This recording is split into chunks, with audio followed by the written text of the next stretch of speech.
أيتما ديستما. منذ مؤتمرنا الأخير في يوليوز 2011 جرت متغيرات ومستجدات وطنية وجهوية طابعها الأساس ارتفاع أصوات الشعوب والحركات الاجتماعية في كافة بقاع العالم منادية بالمزيد من الحرية وبناء دول ومجتمعات ديمقراطية مدنية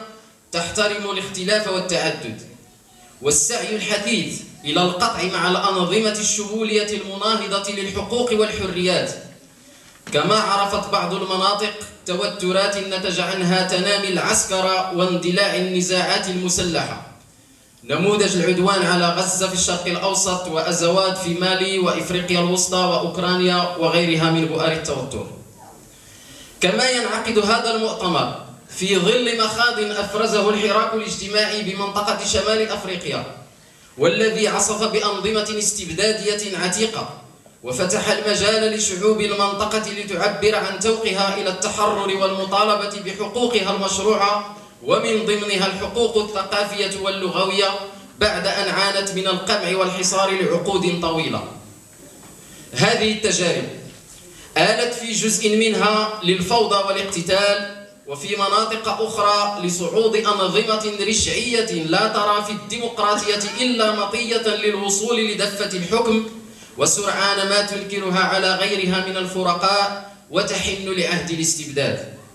وقد كان لهذا الحراك أثره الكبير على الأوضاع الداخلية بالمغرب، إذ منح شحنة قوية لنضال الشعب المغربي وقواه الحية لتزداد عنفوانا في المطالبة بدولة مدنية ديمقراطية تقطع فعليا مع أشكال التسلط والاستبداد وتحاكم كل أشكال الفساد السياسي الاقتصادي والثقافي.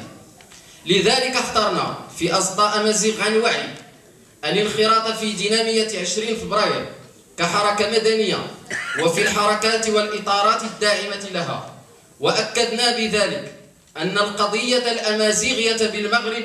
ليست مسألة تهميش لغة وثقافة فحسب، بل هي جزء من واقع الاستبداد والاستلاب الذي تعرفه بلادنا،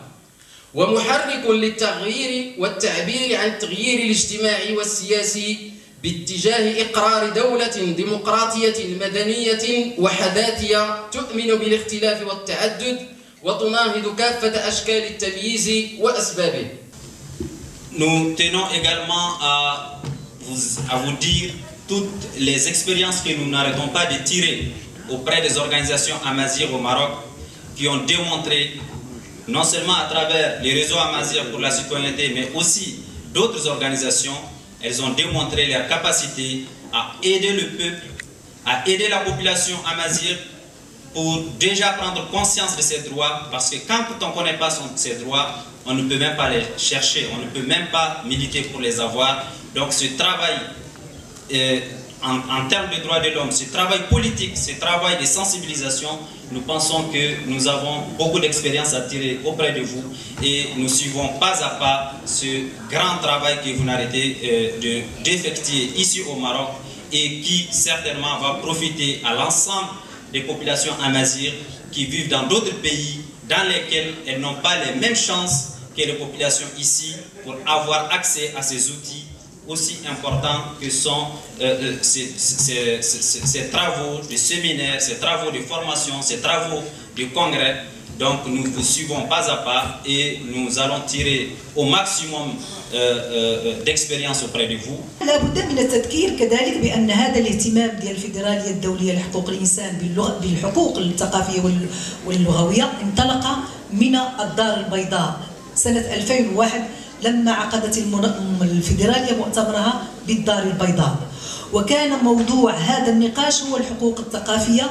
واللغوية، وكان لذلك التفاعل الكوني من عدد من الروابط اللي هي أعضاء في الفيدرالية ومع الحركة الحقوقية المغربية، وكانت من ضمنها كذلك الحركة الأمازيغية. كان تفاعلا قويا جدا صدر عنه قرارات وتوصيات لا زالت بمثابة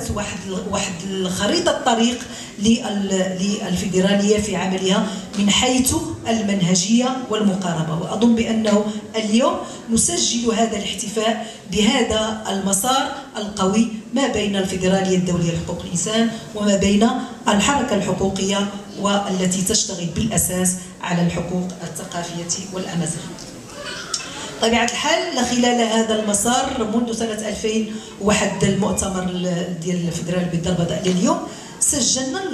تطور القدرات ديال الفاعل الحقوقي والفاعل ومن بينهم الشبكة ديال الأمازيغية ديال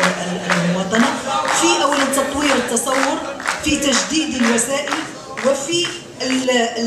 التطور ديال النضال وديال التفعيل الدقيق من حيث اللغة الأمازيغية. وأظن بأنه المسار الذي عرف منذ سنة 2001 إلى اليوم، المؤسسات من حيث الاعتراف باللغة، من حيث الإعلام، من حيث إحداث المعاد، هذه كلها نتائج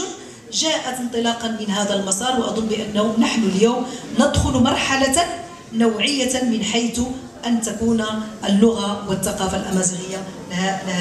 لها تلك المكانة. طبيعة الحال كذلك نسجل خلال هذا المسار بأن هذه الحركة التي تشتغل الحقوق الثقافية والأمازيغية ومن بينهم الشبكة الأمازيغية من أجل المواطنة صاغت نموذجا حقوقيا من حيث تفعيل مبدأ التمييز لأجل اللغة، نموذجا حقيقيا